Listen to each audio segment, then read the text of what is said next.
slide-nya? Sudah, Pak. Oke, terima kasih, Jacqueline.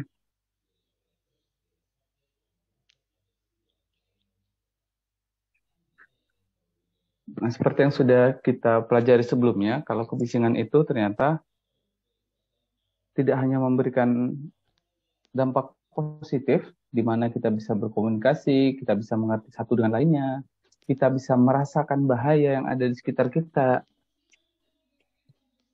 Selain dari sisi positif ini, ternyata kelebihan paparan kebisingan juga dapat mengakibatkan kerugian. Oleh karena itu, untuk memastikan sistem pendengaran pekerja terlindungi dari kebisingan yang berlebih atau yang dapat mengganggu pendengaran mereka atau menyebabkan hilangnya pendengaran, maka pemerintah menerapkan beberapa peraturan yang digunakan supaya perusahaan mengikuti aturan tersebut sehingga bisa melindungi pekerja dari gangguan-gangguan yang tadi sudah saya sebutkan. Nah, dasar undang-undangnya adalah Undang-Undang Dasar Nomor Republik Indonesia tahun 1945, di mana dinyatakan bahwa setiap warga negara berhak atas perlindungan, berhak atas pekerjaan yang layak, di mana perlindungannya salah satunya terhadap bahaya kebisingan. Nah, Undang-Undang Dasar tersebut diturunkan dalam undang-undang berikutnya, yaitu Undang-Undang Nomor 1 Tahun 1970, di mana disebutkan bahwa setiap tenaga kerja, nah kalau di Undang-Undang Dasar mengatur untuk seluruh masyarakat Indonesia. Sementara di Undang-Undang 170 sudah lebih spesifik, di mana yang dibahas sudah mulai fokus pada pekerjanya.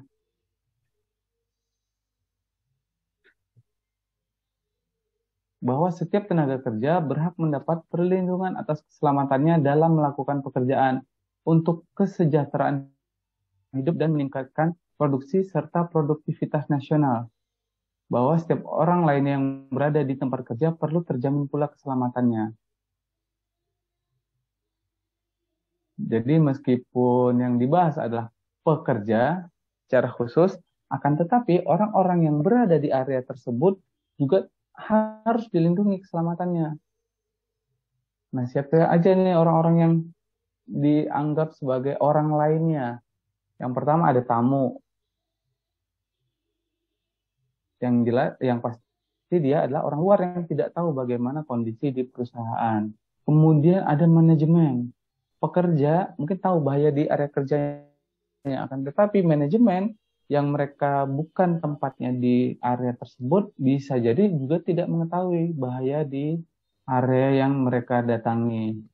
Termasuk juga pekerja-pekerja yang berasal dari bidang lain yang mungkin mewajibkan mereka ke sana atau karena urusan tertentu mereka harus melewati tempat kerja kita di mana terdapat paparan bising. Nah, kemudian undang-undang ini diterjemahkan tenaga kerja, transmigrasi dan koperasi melalui Surat Edaran Nomor 1 Tahun 1978.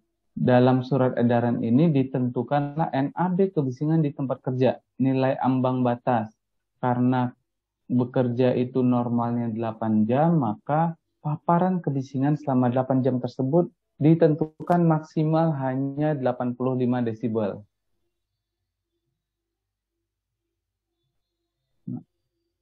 Nah, setelah 85 desibel bagaimana? Setelah 85 desibel mereka tidak diperbolehkan lagi bekerja dengan paparan suara lebih 85 desibel atau lebih. Jadi mereka harus keluar dari area tersebut, tidak boleh lagi. Nah, nanti ada pengaturan tambahan bagaimana seandainya pekerjanya harus nih bekerja lebih dari 8 jam di sana. Mungkin harus lembur karena harus melakukan perbaikan atau karena memang perusahaannya bekerja 24 jam, maka ada aturan-aturan tertentu yang harus dipenuhi oleh perusahaan.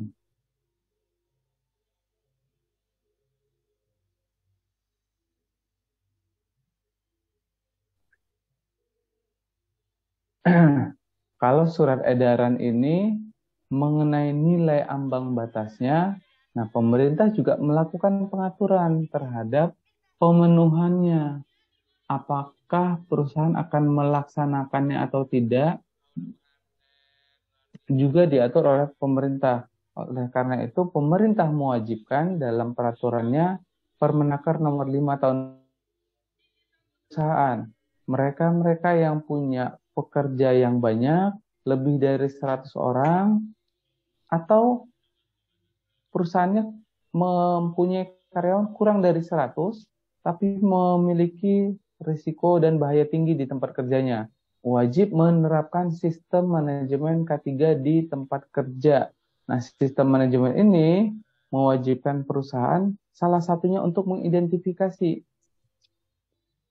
kebisingan di tempat kerja. Nah, makanya kenapa dipelajari materi ini, karena diwajibkan oleh pemerintah agar setiap perusahaan setidaknya 1 tahun sekali melakukan pengukuran kebisingan pada tempat-tempat kerja yang memang menghasilkan kebisingan.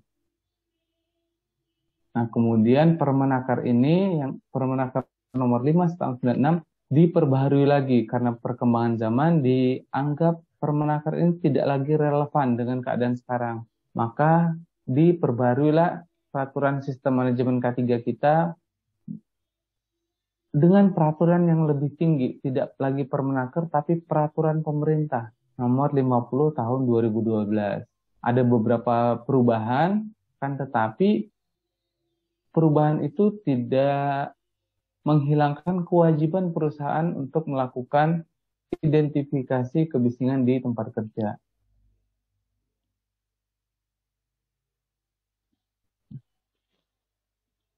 Pemerintah sudah menentukan NAB-nya melalui surat edaran yang nantinya berubah menjadi Permenaker nomor 11 tahun 2013, kemudian nanti Permenaker 13, dan diperbarui lagi menjadi Permenaker nomor 5 tahun 2018 tentang keselamatan dan kesehatan kerja lingkungan kerja. NAB yang tadi ada di surat edaran ini dinyatakan sudah tidak berlaku.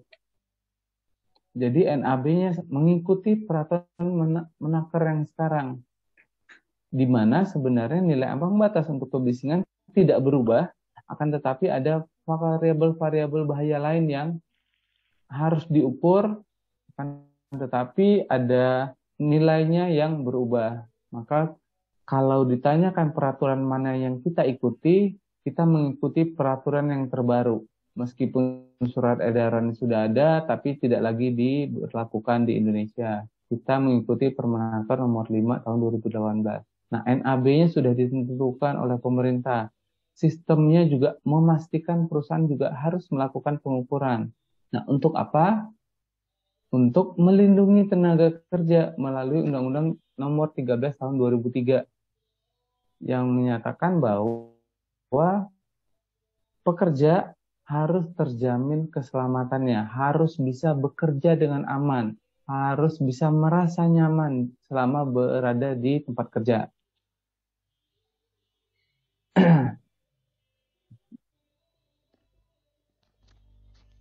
Maka diaturlah dalam Permenaker dalam Undang-Undang nomor 13 tahun 2003. Nah, yang tadi surat edaran berubah menjadi Permenaker 13 tahun 2011, berubah lagi menjadi Permenaker nomor 5 tahun 2018. Ini yang terakhir, perubahan terakhir. Sampai perubahan ini belum ada lagi peraturan pembaruannya. Jadi sekarang kita pakai Permenaker nomor 5 tahun 2018. Nah, di mana diaturlah nilai ambang batas kebisingannya seperti yang terlihat di layar. Nih, kalau kita bekerja selama 8 jam, maka intensitas kebisingan maksimum yang diperbolehkan terpapar pada pekerja adalah sebesar 85 desibel. Nah, tapi ada kalanya kebisingan ruangan itu jauh lebih tinggi dari 85 desibel. Nah, bagaimana, apa yang harus dilakukan oleh perusahaan? Nah, perusahaan harus melihat pekerja di sana apakah 8 jam berturut-turut atau hanya 4 jam saja dari satu hari kerja, hanya setengahnya saja berada di area tersebut, atau seperti apa? Nah, kalau memang waktu kerjanya tidak 8 jam, maka kita bisa sesuaikan dengan waktu batasan waktu paparan per hari. Kalau 4 jam, maka diperbolehkan terpapar 85 desibel ditambah 3 desibel. Setiap berkurang setengah dari yang sebelumnya, 8 jam, setengahnya adalah 4 jam, maka nilai ambangnya meningkat 3 desibel. Jadi kalau memang ternyata Pak pekerjaannya cuma 30 menit, apa tetap wajib mengikuti 85 desibel? Tidak, boleh 97 desibel. Selama perusahaan bisa memastikan tidak ada orang yang lalu lalang di area tersebut. Tapi kalau misalnya kebisingan ini bocor sampai keluar ruangan, di mana di area tersebut orang lalu lalang, maka kita harus pastikan di area lalu lalang itu nilai kebisingannya tidak lebih dari 85 desibel. Jadi harus dibedakan mana ambang batas untuk pekerja yang berada di area tersebut dan mana ambang batas yang harus dipenuhi untuk lingkungan. Saya ulangi lagi, misalnya kalau kita bekerja dengan mesin, anggaplah ini kotak ini mesin. Ada pekerja di area sini yang sehari-harinya kerja di situ, tapi tidak ada orang lalu lalang. Maka kita mengikuti nilai ambang batasnya mengikuti berapa lama pekerja ada di area ini. Tapi misalnya area kerja ini berada di pinggir jalan atau berada di tempat orang lalu lalang, maka kita tidak lagi hanya menilai ambang batas pekerjanya, tapi ambang batas selama jam kerja, yaitu 8 jam. Kenapa? Karena sewaktu-waktu orang bisa lewat. Entah itu mungkin ada tukang sapu yang bekerja di dekat area bising, atau ada kontraktor yang bekerja di area bising. Nah, kalau memang dekat dengan lalu lalang, maka kita mengikuti standar 8 jam, di mana diwajibkan nilai paparan tertingginya hanya 85 desibel.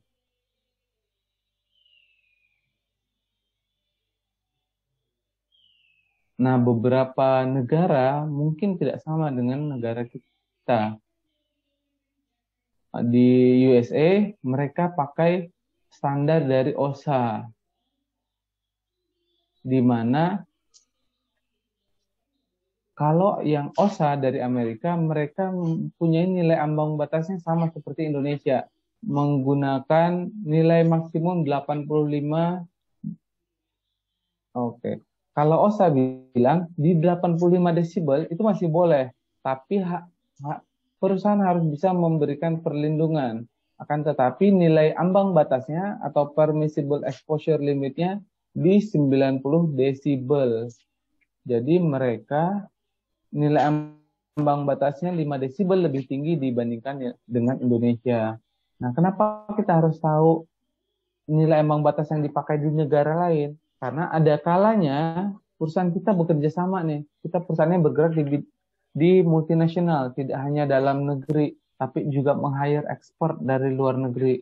Jadi ada kemungkinan pekerja dari mereka datang ke Indonesia, atau pekerja kita datang ke mereka. Nah, kalau ada perjanjian antar dua negara, maka kebisingan yang mana kita ikuti? Nah, kebisingan yang kita ikuti adalah level kebisingan yang paling rendah. Jadi kalau Indonesia itu nilai ambang batasnya di 85 desibel, Amerika pakai 90 desibel, maka kita ikuti yang peraturan Indonesia. Kenapa? Karena kalau peraturan kita sudah terpenuhi, maka secara otomatis juga terpenuhilah standar dari OSHA yang dipakai di Amerika sebesar 90 desibel. Maka pengendaliannya pun mengikuti standar kita saja di 85 desibel. Kalau OSHA bilang mereka paparan kebisingan pekerja itu boleh 85 desibel, tapi harus ada pengendalian yang diberlakukan, entah itu dalam bentuk pelatihan khusus terkait pendengaran, supaya pekerja paham dengan bahaya yang mereka hadapi, atau pengendalian-pengendalian lainnya yang bisa menunjukkan bahwa kalian tuh bekerja sudah mendekati nilai ambang batas. Jadi tolong berhati-hati. Tolong lakukan pemeriksaan kesehatan untuk memastikan bahwa kemampuan dengarnya belum menurun.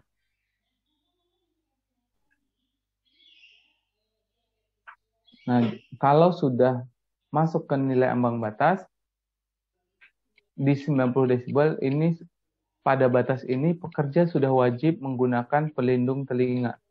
Begitu juga di Indonesia, kalau sudah sampai di 85 desibel, maka pekerja diwajibkan menggunakan pelindung telinga. Nah, lebih dari 90 desibel dianggap paparan dalam jangka yang panjang mampu menurunkan kemampuan dengar telinga, entah itu skalanya ringan, sedang, atau mungkin berat. Nah, meskipun terdapat perbedaan nilai ambang batas antara kita dengan OSHA, akan tetapi perentes threshold-nya sama. Batas ambang kita bisa menerima kebisingan itu sama di 140 desibel. Kalau di 140 ada suara-suara dengan nilai kebisingannya 140 desibel atau lebih, maka tidak boleh terpapar kepada pekerja karena kurang dari sedetik pun bisa mengakibatkan kerusakan telinga. Nah, selain dari OSHA, beberapa negara Amerika juga menggunakan standar dari ACGIH, American Conference of Governmental Industrial Hygienists. Kalau ini kan dari Occupational Safety and Health Administration. Nah, ada lembaga independen yang bekerja sama dengan pemerintah di bidang industrial hygienist. Nah, mereka mempunyai nilai ambang batas yang berbeda dari OSHA tadi.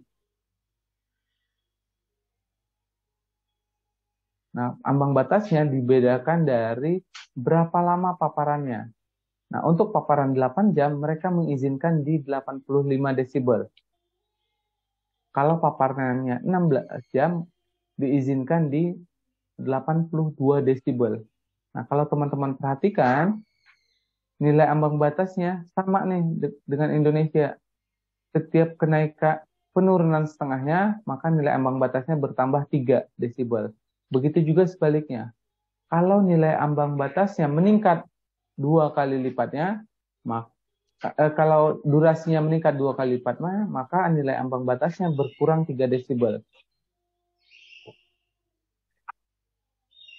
Nah, tapi di ACGIH, mereka membagi nilai paparan itu menjadi 3.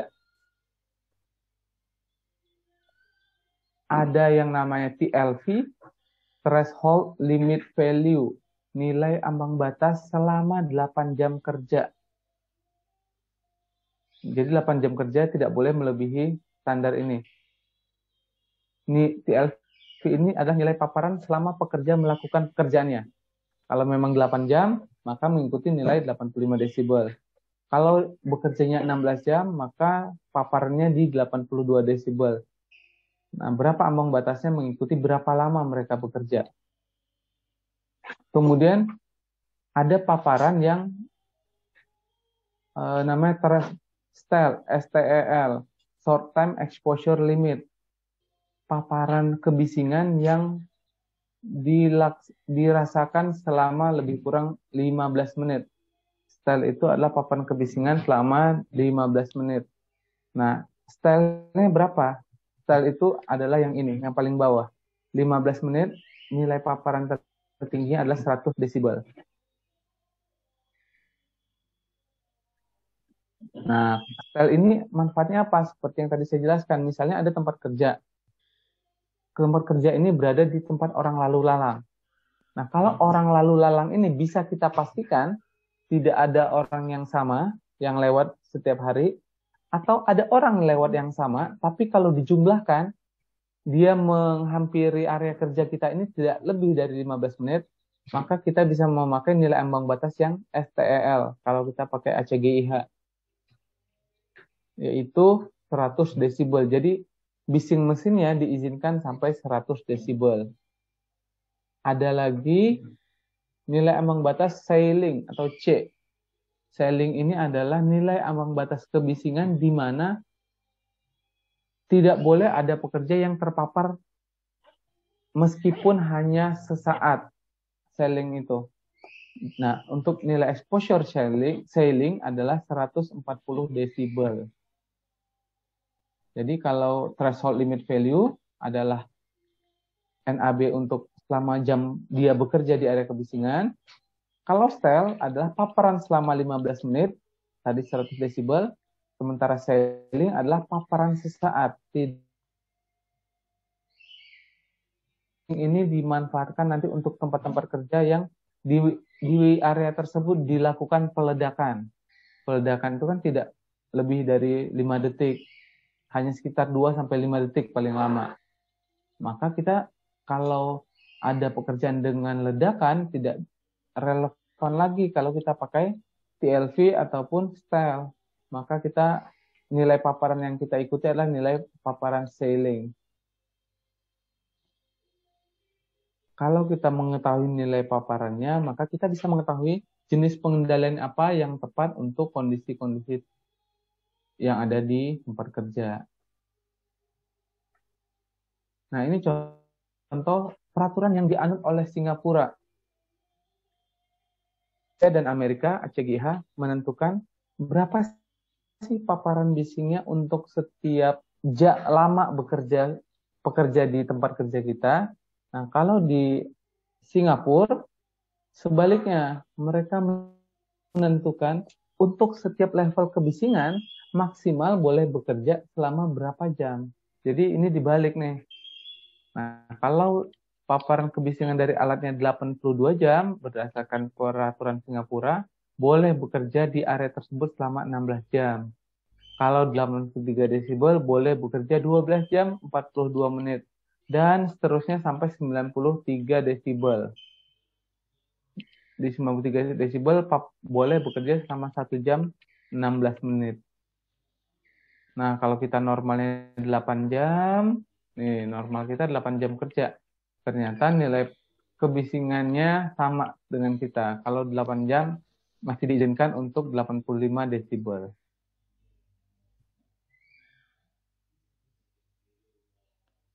Kemudian yang UK, Amerika sudah ada 2 standar yang mereka acu, OSA dan ACGIH, kemudian ada Singapura, sekarang di UK, United Kingdom, Kerajaan Inggris.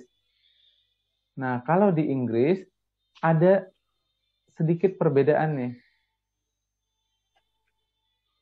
Jadi, berdasarkan regulasi mereka, nilai paparan mereka itu dibagi menjadi 3. First action level, di mana tingkat kebisingan yang diizinkan adalah 85 desibel. Kemudian ada di tahun 2005, first action level ini dibagi menjadi 2, lower action value dan peak action value-nya. Nah, apa maksud first action level, second action level, dan peak action level? Nah, kalau di UK, mereka itu memastikan perusahaan, kalau mereka sudah sampai ke level tertentu, anggap 85 desibel, maka perusahaan tersebut wajib melakukan first action level. Apa first action level ini? Nih. Kalau dia di lower action value, 80 desibel, nih. Kalau ada paparan di tempat kerja 80 desibel per hari, pemberi kerja wajib memberikan informasi dan pelatihan kepada pekerja serta menyediakan APD yang sesuai. Jadi kalau paparannya di 80 desibel, tadinya 85 desibel berdasarkan peraturan tahun 1989. Tapi di peraturan barunya di 2005 diturunkan menjadi 80 desibel. Kalau kebisingan sampai 80 desibel, maka setiap pekerja wajib diberikan pelatihan terkait kebisingan. Dan perusahaan pun wajib menyediakan APD untuk mereka.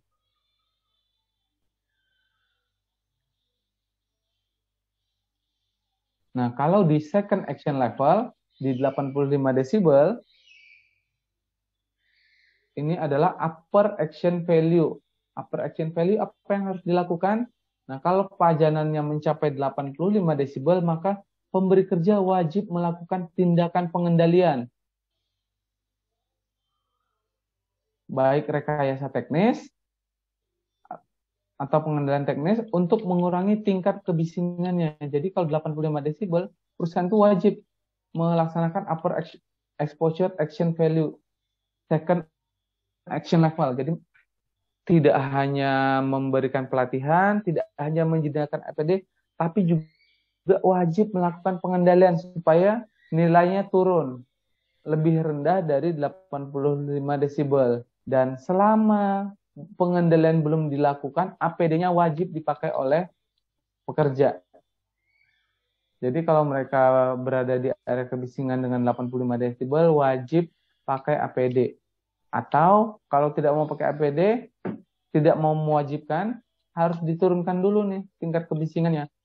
Entah itu diberi cover, diberi penutup, diberi bantalan, atau malah mengganti mesinnya dengan mesin yang menghasilkan bising yang lebih rendah.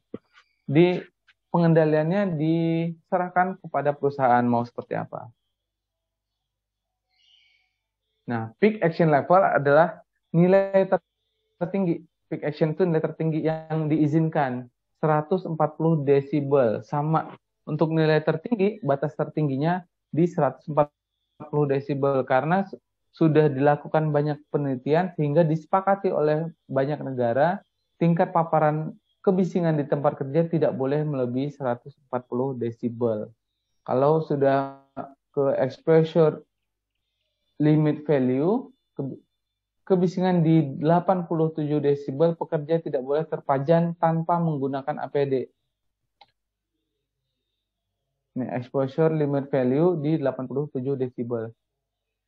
Saya ulangi lagi. Nah, kita tidak lagi pakai yang kiri, kita pakai yang sekarang yang kanan. Pak, perusahaan kita bekerja sama dengan perusahaan dari Inggris. Kalau perusahaan kita bilang 85 desibel pakai APD, selesai. Kalau 80, ya tidak ada pengendalian. Kalau 87, sudah lebih dari 85. Berarti wajib pakai APD. Peraturan kita hanya sebatas itu. Nah, kalau kita kerjasama dengan perusahaan dari UK, maka kita wajib mengikuti standar mereka. Jadi 80 desibel kalau di Indonesia bilang, oh sudah aman. Tapi Inggris bilang tidak. 80 desibel itu berarti sudah mulai mendekati bahaya. Pekerja wajib diberi pelatihan terkait kebisingan.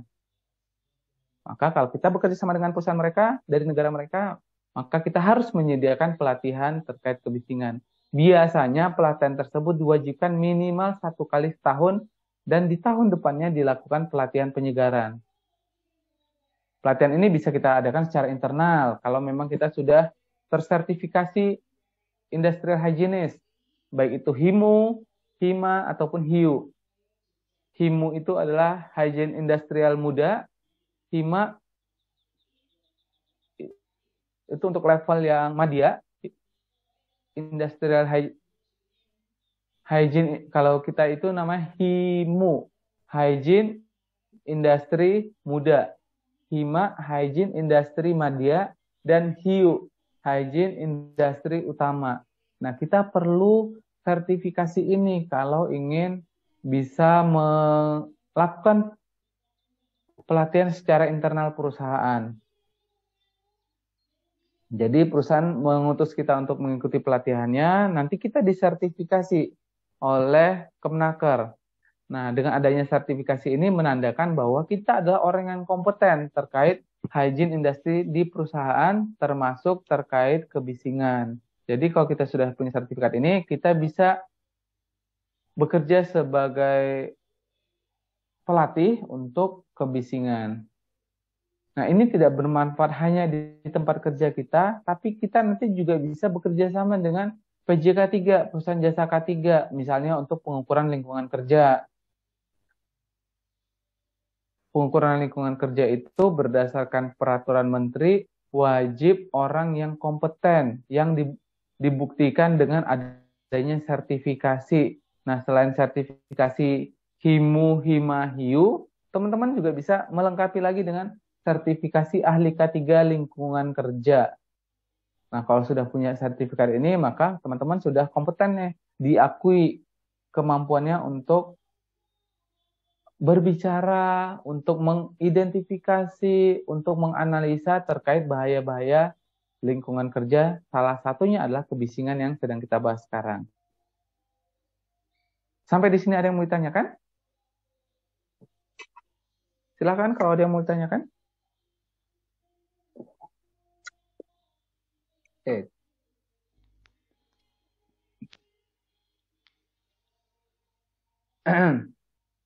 Nah, ini yang OSHA tadi, salah halaman. Kalau OSHA, ada sedikit perbedaan nih. OSHA tadi kan untuk paparan 8 jam kerja adalah 90 desibel. Nah, kalau dia 6 jam, tidak turun setengahnya, hanya turun 2 jam dari sebelumnya, maka paparan kebisingannya adalah 92 desibel. 4 jam di 95 desibel. Nah, ini sedikit berbeda nih.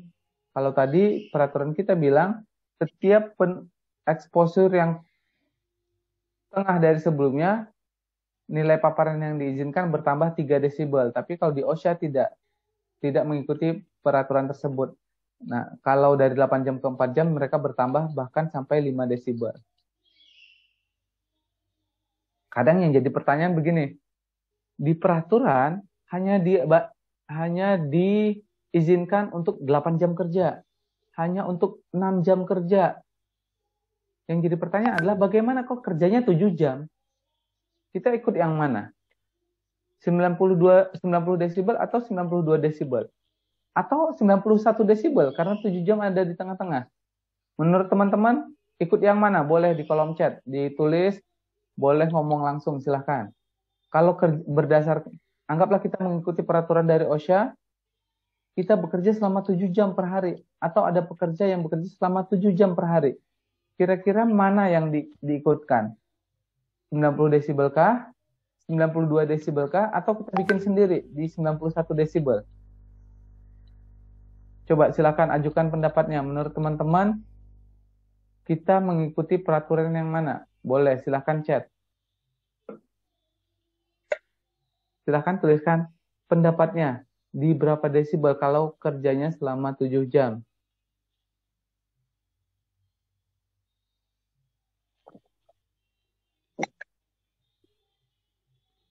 Silakan. Nggak perlu ngomong, boleh di chat aja. Pak malu ada nama saya, hilangkan dulu namanya. Ayo silakan. Saya tunggu pendapatnya. Kira-kira paparannya di berapa desibel?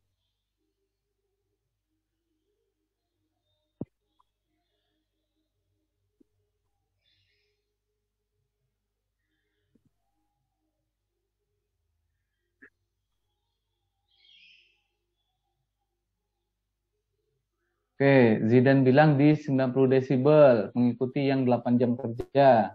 Boleh. Yang lain pendapatnya? Ayo setidaknya 3 orang lah jawab. Atau ada satu yang berbeda jawabannya boleh. Siapa lagi?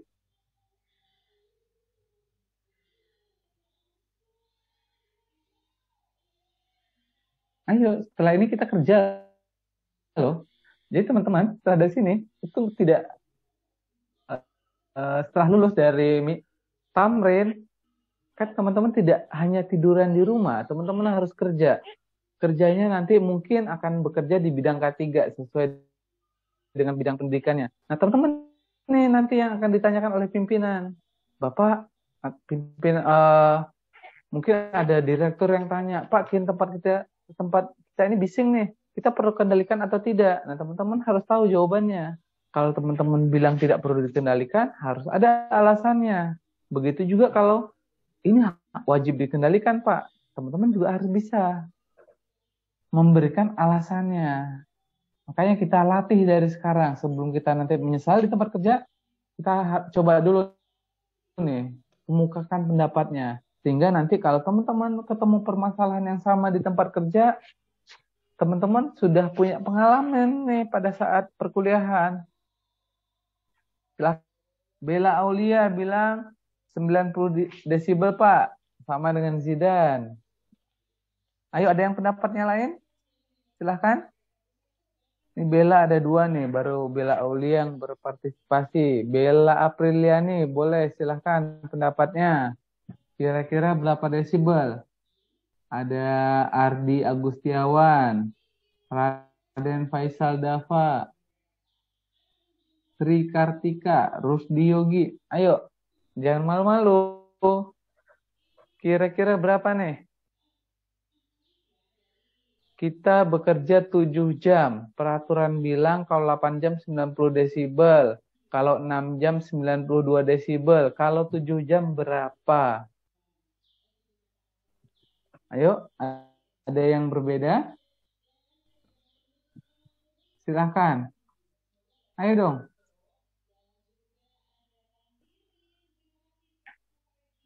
Satu lagi. Satu lagi. Siapa satu lagi? Pendapatnya, ayo silahkan. Tulis di kolom chat.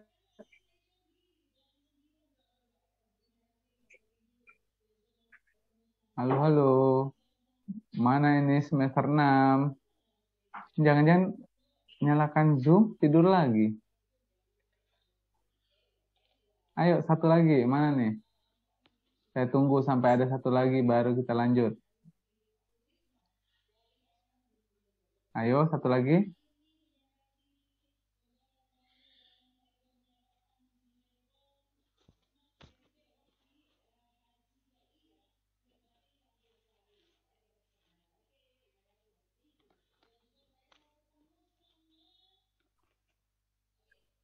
Ayo, mana nih? Semester, ayo, ayo.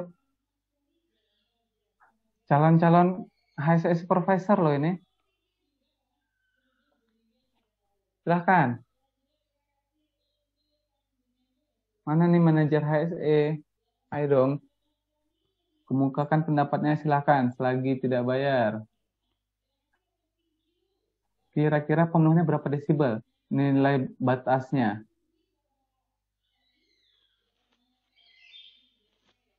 Ayo, boleh? Siapa saja, Katie boleh. Menurut saya 90 desibel mengikuti 8 jam kerja. Zahra Salsabila, terima kasih jawabannya. Jadi kalau kita di peraturannya tidak disebutkan, yang disebutkan hanya seperti yang terlihat pada layar, 8 jam dan 6 jam, maka benar semuanya mengikuti yang 8 jam kerja, 90 desibel. Tidak boleh 92 desibel. Kenapa? Karena kerjanya 7 jam, berarti lebih dari 6 jam. Maka harus kurang dari 92 desibel. Tapi tidak boleh juga 91 desibel. Kenapa? Karena tidak tertulis dalam standarnya. Kita itu harus bisa membuktikan apa yang tertulis. Kalau peraturannya bilang hanya 6 jam dan 8 jam, tidak ada 7 jam, maka kita pakai standar yang nilai ambang batasnya 90 desibel. Karena kalau 92 desibel, berarti ada 1 jam paparan lebih tinggi dibandingkan yang diizinkan.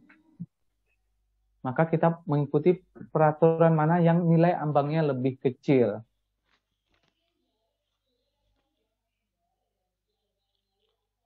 Bagaimana kalau misalnya kita bekerja hanya 4 jam? Peraturannya bilang di 95 desibel. Boleh nggak kita tetap paksakan? Nggak boleh Pak, paparannya tidak boleh 95 desibel, tapi hanya boleh di 90 desibel. Jawabannya boleh. Kenapa? Kalau kita sudah sampai di nilai ambang tertinggi, artinya perusahaan sudah harus melakukan pengendalian. Setidaknya ada pelindung telinga. Ada alat pelindung telinga yang harus disediakan oleh perusahaan. Kalau kita bisa turunkan di 90 desibel, maka kewajiban tersebut tidak berlaku untuk perusahaan kita. Sehingga biaya yang tidak ada lagi biaya tambahan yang harus dikeluarkan oleh perusahaan. Nah, bagaimana cara menghitung kebisingan yang diterima pekerja?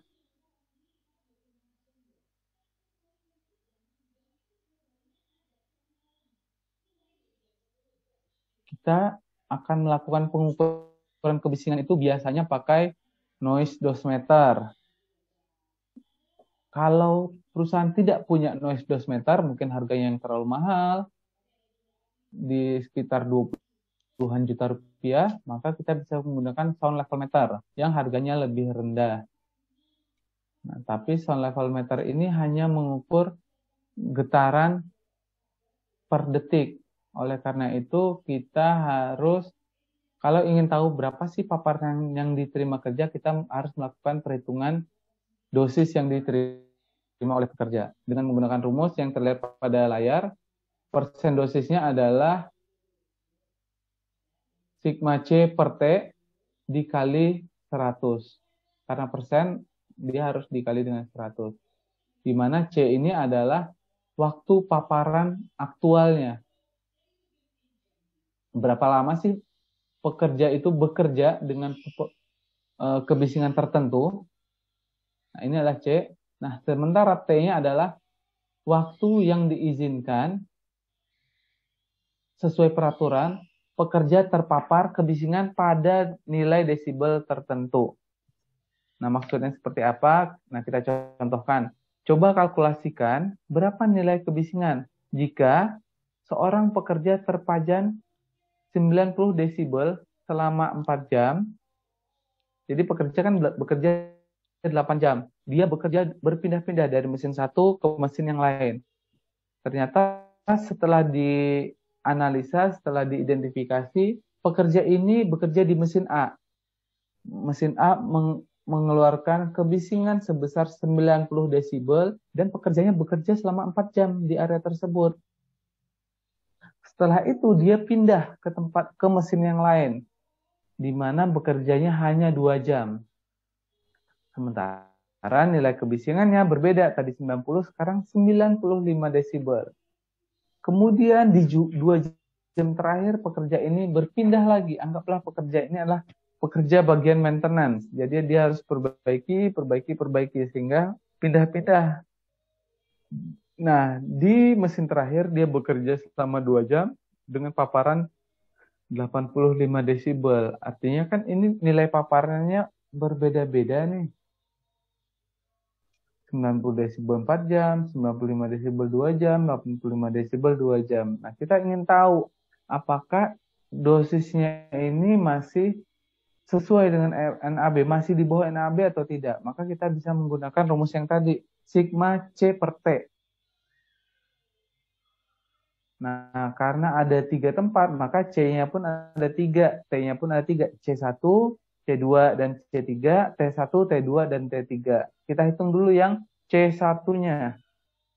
C1 adalah nilai paparan aktualnya. Aktualnya dia 4 jam, maka kita tulis 4. Dibagi dengan nilai lama paparan yang diizinkan untuk 90 desibel. Nih, karena ini perhitungan ini adalah perhitungan OSA, maka kita merefer lama waktu yang diizinkannya ke peraturan OSA yang tadi.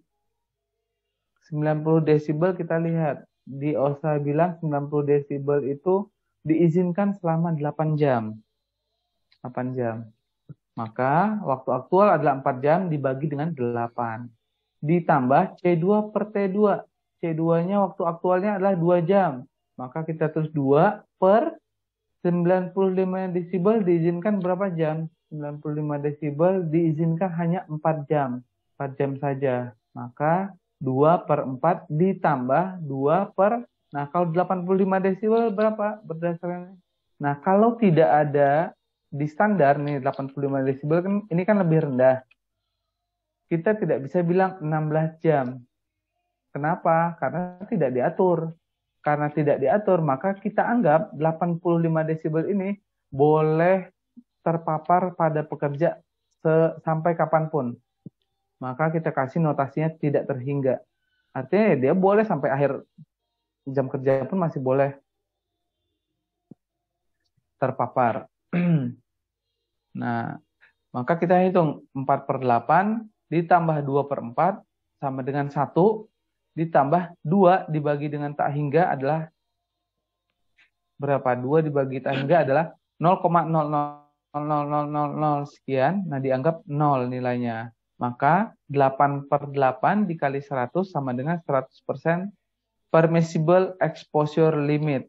Artinya, kalau pekerja bekerja dengan skema yang seperti ini, maka nilai dosis paparannya adalah 100% dari nilai ambang batas, dari nilai yang diizinkan.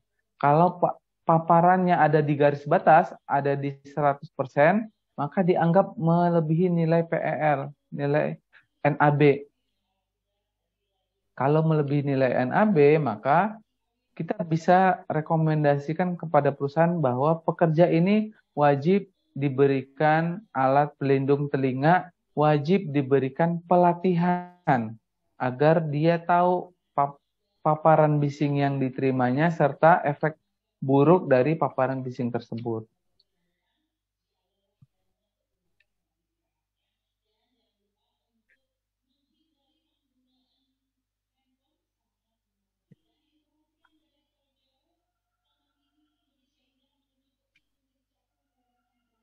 Nah,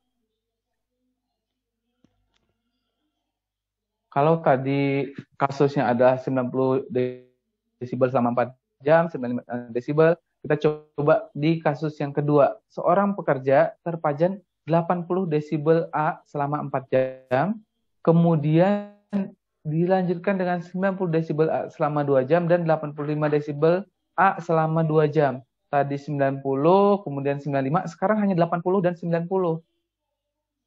Apakah masih di atas NAB atau tidak?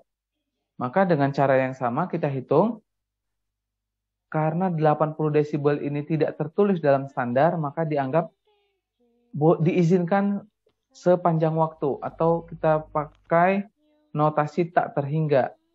Aktualnya 4 jam, dibagi tak terhingga, ditambah C2, 95 desibel selama 2 jam. Bentar.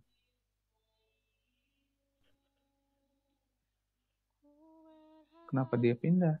Oke. Nah, yang kedua adalah aktualnya 2 jam, 95 desibel itu 90 desibel, batasnya ada 8 jam, maka 2/8 ditambah C3. Nah, karena dia lagi-lagi nilainya di bawah 90 desibel, maka kita pakai notasi tak terhingga lagi-lagi 2 per tak hingga. Jadi 4 dibagi tak hingga adalah 0, ditambah 2/8, ditambah 2 per tak hingga adalah 0, jadi 2/8 dikali 100%, yaitu 25%. Nah, karena nilainya hanya 25%, berarti dosisnya itu masih berada di bawah nilai ambang batas, maka jawabannya paparan pekerja dengan jam kerja sesuai pada soal di dalam gambar, di dalam tabel yang teman-teman lihat di layar. Karena tidak melebihi NAB, maka tidak perlu dilakukan pengendalian kebisingan. Nah, masih kurang dari setengah nilai, masih kurang dari 50% NAB, juga tidak wajib dilakukan pelatihan terkait pengendalian kebisingan.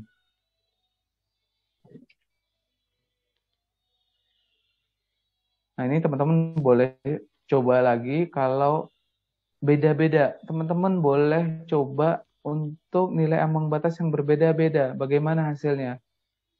Nah, jam ini juga bisa digunakan oleh perusahaan untuk mengatasi kebisingan tanpa pekerja harus menggunakan alat pelindung diri. Jadi teman-teman boleh rekayasa jam kerjanya mau seperti apa. Maka kita identifikasi dulu mesinnya ada berapa, tiap mesin ini mengeluarkan nilai kebisingan berapa. Nanti kita bisa rotasi kerja namanya. Pekerja kita rotasikan untuk mengurangi nilai paparan hariannya agar tetap berada di bawah nilai NAB.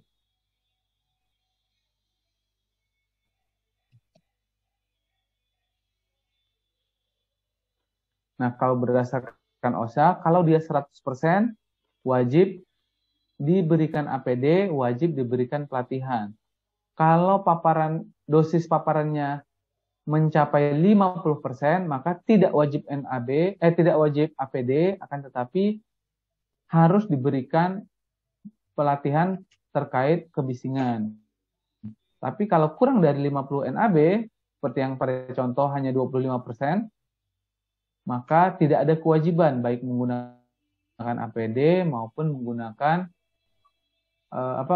ataupun pelatihan terkait kebisingan.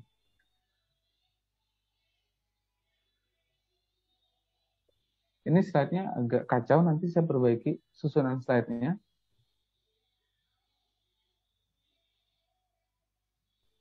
Nah, karena rumus ini digunakan oleh OSHA, maka kita pakai standarnya OSHA. Tapi kita boleh mengaplikasikan perhitungan ini, tapi pakai standar Indonesia, standar kementerian, di mana nilai pajanan kita itu 85 desibel. Coba saya buatkan di sini.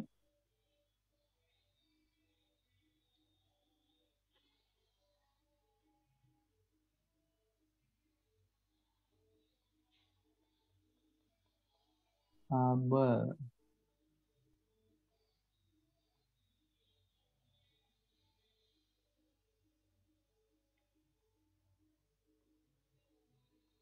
Durasi, intensitas. Nah, kita boleh nih misalnya 8 jam kerja, 8 jam. Maka berdasarkan peraturan kita, paparan 8 jam kerja di 85 desibel. Kalau 4 jam, paparannya di 88 desibel. Kalau 2 jam, maka paparannya di 91 desibel. Kalau 1 jam,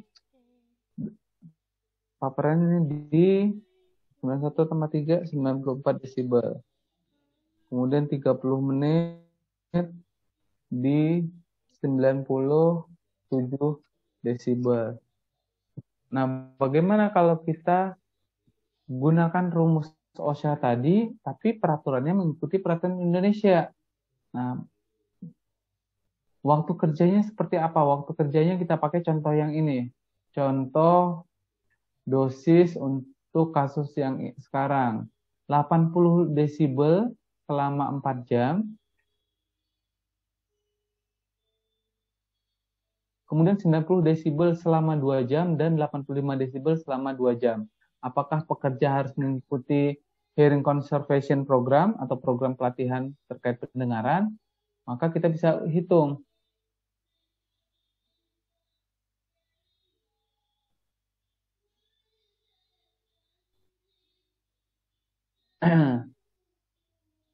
Maka kita hitung.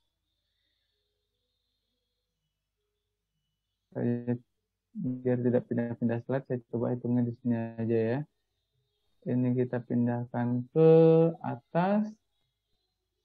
Sedikit tertutup tulisannya. Bentar saya kecilkan sedikit. Nah, coba kalau kita hitung.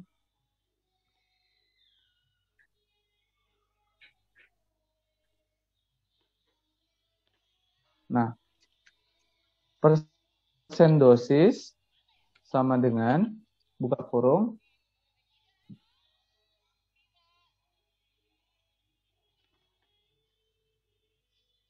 seorang pekerja terpajan 80 desibel selama 4 jam. 80 desibel tidak ada di kita. Kita mulai dari 85 desibel. Berarti kita bisa tuliskan 4 jam per tak hingga. Tak hingga itu, bentar.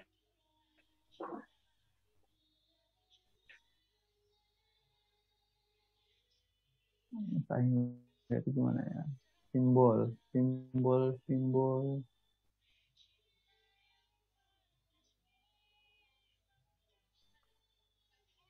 Nah, ini dia ada. Nah, 4 dibagi tak hingga, kemudian ini terlalu kecil, kita perbesar dulu. 4. 4 per tak hingga ditambah 90 desibel selama 2 jam. Nah, tapi di Indonesia tidak ada 90 desibel. Adanya 91. Maka sama seperti kasus sebelumnya, kita pakai yang di atasnya. 91 tidak ada, kita pakai 88. Berarti 90 desibel itu selama 2 jam. Akan tetapi waktu yang diizinkan hanya, mohon maaf, 90 desibel. 90 desibel. Oh, salah. Kalau dalam kasus kita, dalam kementerian, 90 tidak ada, maka kita pakai di bawahnya, yang lebih kecil durasinya. Karena kalau 88 desibel itu boleh 4 jam, maka kalau 90 desibel pasti kurang dari 4 jam. Tapi karena tidak ada tertulis dalam standar, kita pakai yang tertulis, yaitu yang diizinkan adalah 2 jam. Kemudian ditambah dengan yang terakhir, 85 desibel selama 22 jam. 85 desibel selama 2 jam, berarti 2 per yang diizinkan 8. Dikali 100%. Maka kalau seperti ini, 4 dibagi tak hingga adalah 0. 2 per 2 ditambah 2 per 8 adalah 10 per 8. Dikali 100%. Berarti nilai paparannya adalah di 10 per 8 dikali 100% itu 1000 dibagi 8, 125%. Nah, karena nilainya adalah 125%, berarti nilai paparan adalah 125% dosis NAB. Dosis NAB berarti dia lebih tinggi daripada nilai ambang batas yang diizinkan. Berarti dia berdasarkan OSHA wajib ikut Hearing Conservation Program dan wajib menggunakan APD selama bekerja. Nah, meskipun rumusnya adalah dari OSHA, tapi karena Indonesia tidak punya cara perhitungannya, kita boleh mengadopsi dari OSHA ini, tapi peraturannya mengikuti peraturan di Indonesia. Nah, tapi nanti kita harus pertimbangkan juga.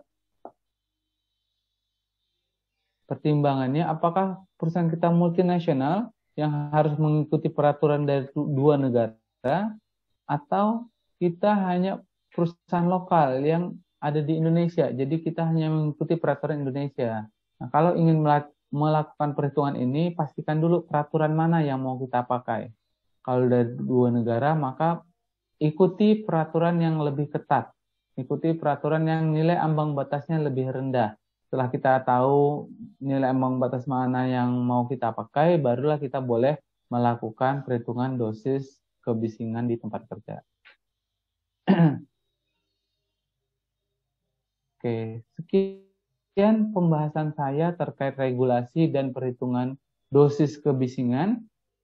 Sebelum saya tutup, saya persilahkan kalau ada yang ingin didiskusikan atau ingin ditanyakan.